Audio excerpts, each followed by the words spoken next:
Welcome back to the Dairy Knowledge Exchange. I'm Pat Colley, and I'm excited to share a fresh initiative we're launching in 2025 here at D&D Ingredients. Each month, we'll bring an educational webinar on this platform, spotlighting timely industry topics and featuring one of our valued partner products. Make sure to visit the D&D website regularly to explore these new learning opportunities. Hello, my name is Dr. Hannah Tucker, and I am one of the ruminant tech people for Novus International. I service the ruminant side of our business, and today we're going to be discussing what else could your trace minerals be supporting.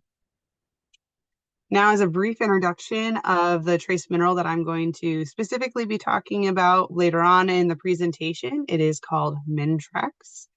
And the setup of this molecule is kind of unique, where it has a bis-chelation of two molecules. So this is a HMTBa molecule on one side, and then on the other side. The example here is zinc. We also have this for manganese and copper. It's highly bioavailable. And as we work through this presentation, I'm going to give you a little bit of a hint that it's not just about the metal itself, but also about the ligand, so that HMTBa molecule that we're going to be discussing. Now, when we think about minerals in general, there's a pyramid that we like to refer to just to have an orientation of minerals and the different types that are out there in the wild for everyone to be able to use. And we separate them into two big buckets. So inorganic trace minerals, so these are going to be your hydroxychlorides, your sulfates, or your oxides.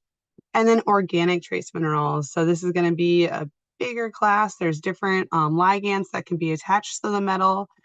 Here, of course, here at Novus, we like to say that MINTREX is on top due to the ligand and the extra economic value that we can bring, as well as the bioavailability that we're able to provide for nutritionists. Now, in general, organic trace minerals are a compound that have carbon and hydrogen bonds, and then the minerals are going to be attached to the ligand. So, for example, in MINTREX, that ligand, like I showed before, is HMTBa. Now for the ligand, that's also going to have carbon or hydrogens. So another example that could be attached to the metal would be an amino acid, could also be a peptide in general. So these different minerals are attached through covalent bonds. So in comparison to an inorganic trace mineral, which have ionic bonds. So they're weaker bonds if you go back to your chemistry class, which I know sometimes can be painful, but it's really important to be thinking about when we're talking about absorption of minerals overall. So thinking about organic trace minerals, these are going to be covalent bonds. And this is why we're going to have that higher bioavailability coming from organic trace minerals in general. Now, looking at the image of what covalent bonds look like. So again, going back to chemistry class, we have electrons that are a part of the atoms. There's actually going to be a sharing of these electrons, and that's where we're going to see this sharing between the two molecules, and that's what makes it stronger. So the example that I always like to think about is the old school game of Red Rover. And if people aren't holding hands in the game, it's easy for people to break that link and win. And so that would be your ionic bond versus an covalent bond. You're going to have holding of hands, so you can stop people from being able to break through your line, and therefore the molecules are going to stay attached in our example. So looking at the specific molecule of MINTREX, we were really talking about the setup and where we can look at for these covalent bonds. So that's going to be right here between our zinc and our HMTBa molecule. And that's going to be attachments for 4 different locations for this specific example. This is a very defined structure, and that's why we have a lot of knowledge within our system to be able to talk about the bioavailability and what we can talk about when we're looking at the different potentials for usage of minerals within the ration. Now, thinking about trace minerals in general, some of the things that we discuss, and this is just in general when it comes to trace minerals, it would be reproduction, immunity, and lameness.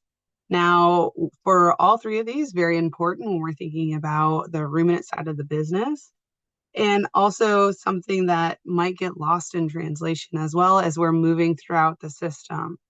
So we want to definitely highlight that due to the improvement of the bonds, there's more bioavailability and therefore more likelihood of improving these three buckets when we're thinking about our dairy systems overall. Something that sets apart MINTREX overall is that ligand. And as a hint to what we're going to be talking about next is we're going to be talking about what does that ligand do? So this is what does the going back to the title of the slide of what more can it be doing for you? So that ligand overall is known to increase milk fat production and have an added methionine value. So what is HMTBa? I've been saying HMTBa quite a bit just to emphasize the difference for MINTREX versus other organic trace minerals. This is the chemical formulation. And when we are comparing it, we compare it to methionine because it is a methionine analog. The difference being here, and for methionine, we have an amine group. For HMTBa, we have an OH group. So it is an analog, and that means that it is not exactly similar. However, it does have similar properties. There is a difference, though, because of the fact that HMTBa is not only a methionine source, it also has an impact on milk fat. So if we look at the milk fat side of things, we have to take a step back away from talking about HMTBa specifically and look at ruminal biohydrogenation in general. So rumen biohydrogenation is a known pathway that happens within the rumen. And what we like to see happening in the rumen is what we call the normal state. So that's where we have the cis-9, cis-12, C18-2 fatty acid. And it's going through to become stearic acid because remember the microbiota take fatty acids and make it so that it is a fully saturated fatty acid instead of being unsaturated. So throughout this process, it doesn't just go straight through into becoming a stearic acid. So there has to be intermediaries that occur. And these would be two of them that would be seen when we're in the normal state. Now, what starts to occur when we have differences within the rumen itself? We go into the altered state. So this could be during SARA or it could be during high RUFL loads. And we're ultimately going to end up within a stearic acid itself. However, what's also going to occur is we have different intermediaries of fatty acids that are being made. Now, the reason that this is an issue is because this intermediary in general will induce milk fat depression. So this is where when we talk about milk fat depressed rations, if we see an increase in production of this intermediary, that would be part of the reason. This could be due to a decrease in NDF, or it could be an increase in oil. There are different models throughout the industry that are known to induce milk fat depression. And this is part of the reason that we talk about it highly is because of the ability to be able to know when it's going to start occurring within these different models itself. Now, I just talked about biohydrogenation. How does that connect back to HMTBa? Well, some of the research that we've looked at is that with HMTBa, we're actually able to help blunt the ability of milk fat depression to occur. So with that being said, this is a trial that was done at Penn State. And this is one of the models that's used to induce milk fat depression. So what they do is they have rations that have low likelihood, moderate likelihood, or high likelihood of milk fat depression occurring. So for orientation, this would be our low, moderate, and high. And so these cows are marched through this model of milk fat depression and looked at to see what is going to occur within milk fat production and also looking at those ruminal fatty acid intermediaries. For the treatment groups, we've had a control and we also had HMTBa here in the blue. So what we're able to show is that HMTBa is able to blunt the decrease of milk fat depression occurring. So the control group has less milk fat being produced while being marched through this model. And this occurs not only in the milk fat percentage, but also in milk fat total. So this is a really good indicator that HMTBA is able to blunt the production or the decrease in milk fat production. Now, if we're going to look at how, this is where we go back to that system that I was showing you, looking at that altered state and looking at those intermediaries. So this would be our normal pathway with that trans 10 C18-1 fatty acid. And there's no differences between the two treatment groups. So again, having the orientation of low, moderate, and high for the different rations.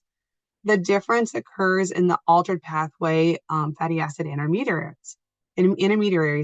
And that's where HMTBA is able to lower the overall production of these intermediaries. And therefore, that's where we're going to see that increase in milk fat production in comparison to the control animals. So overall, that's what how HMTBA is impacting the rumen for milk fat is through movement of going away from the altered state and staying in more the normal state of affairs to make that stearic acid. And that this is going to be happening through differences in the bacterial mass and diversity. We're actually able to show that the diversity within the rumen for microbiota is maintained. So there's two different indicators called the Shannon diversity and the alpha diversity that were significantly larger compared to the control animals. And we're also able to see differences when we look at the branched chain fatty acids in milk, which would be indicative of the bacterial population within the rumen being healthier in state.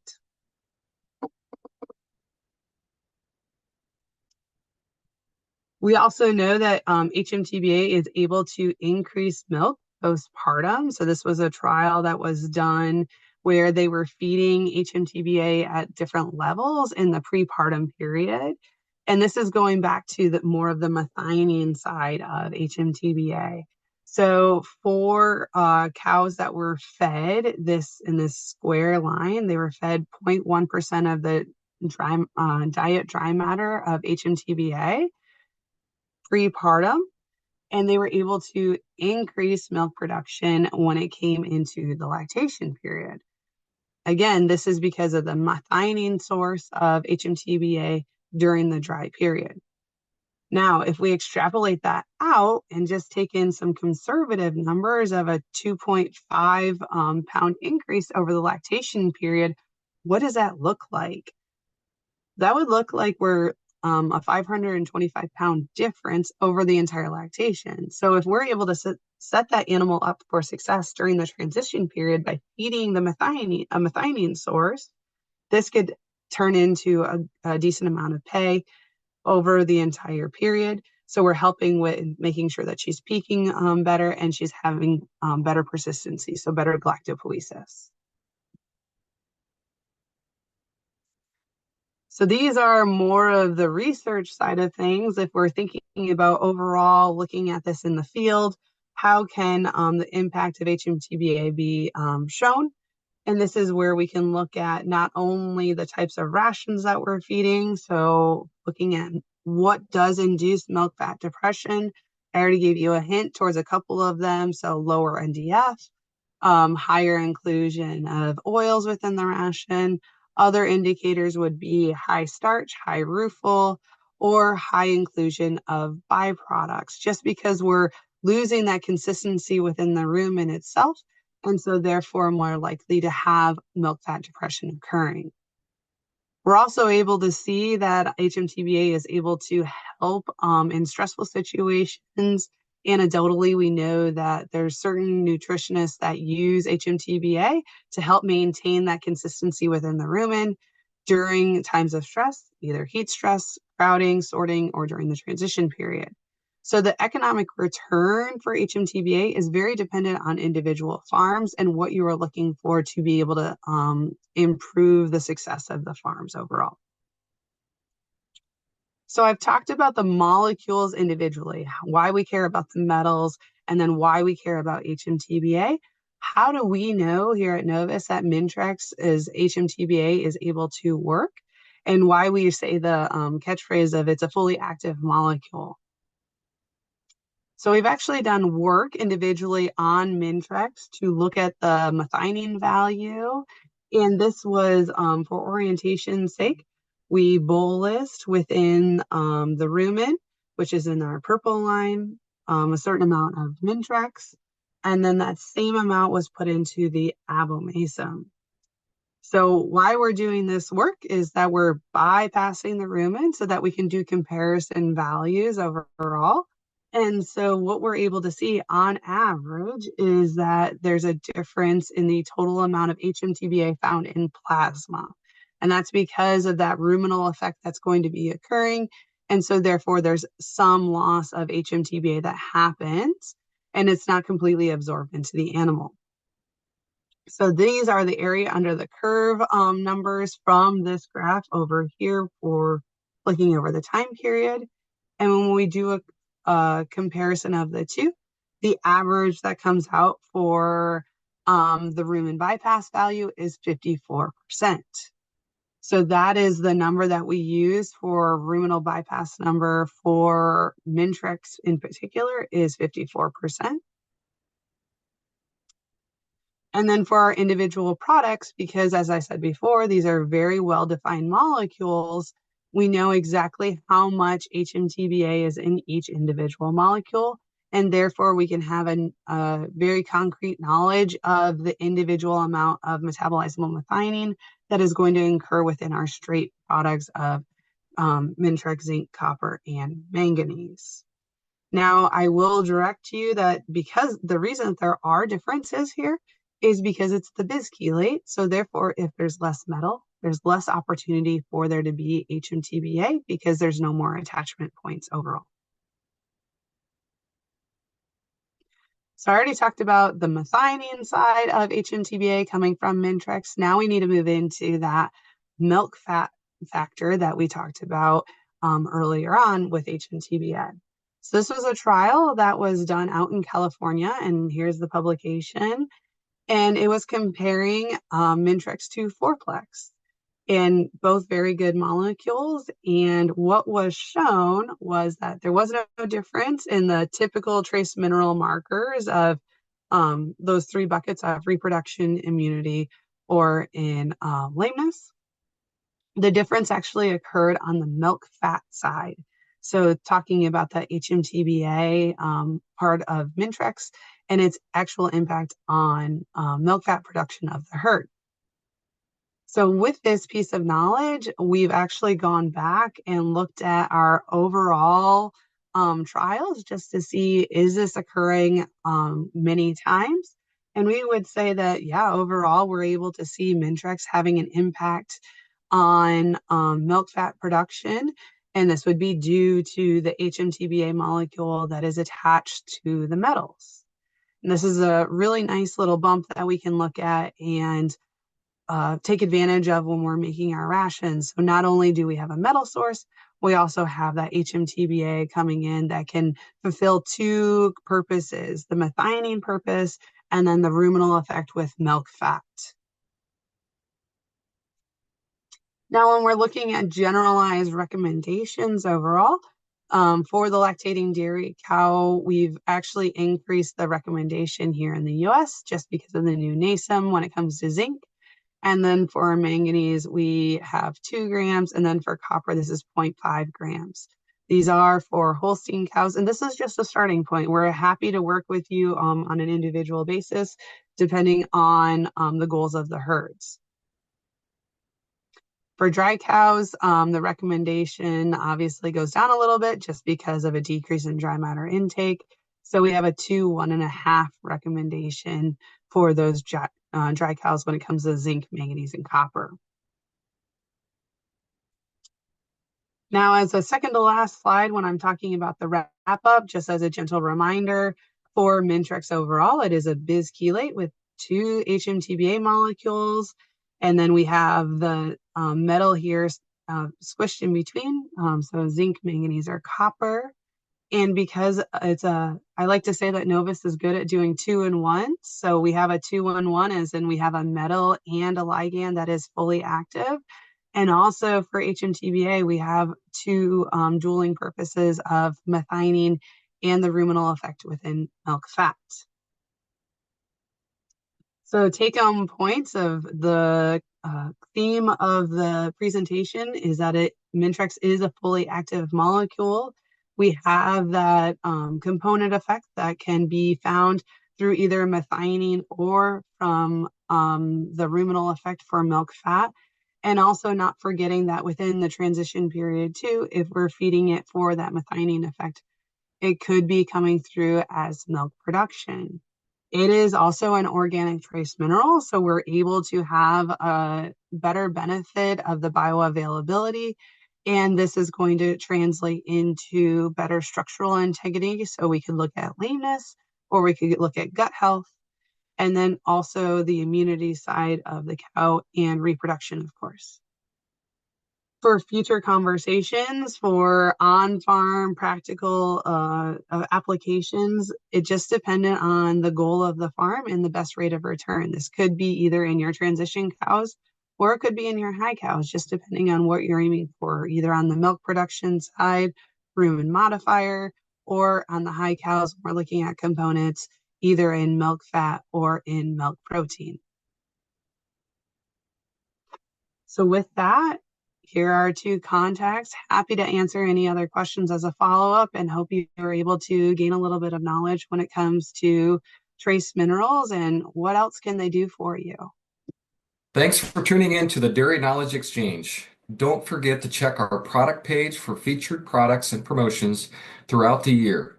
Connect with us on LinkedIn or share your thoughts and topic suggestions directly with me at pat@ddingredient.com. We look forward to hearing from you.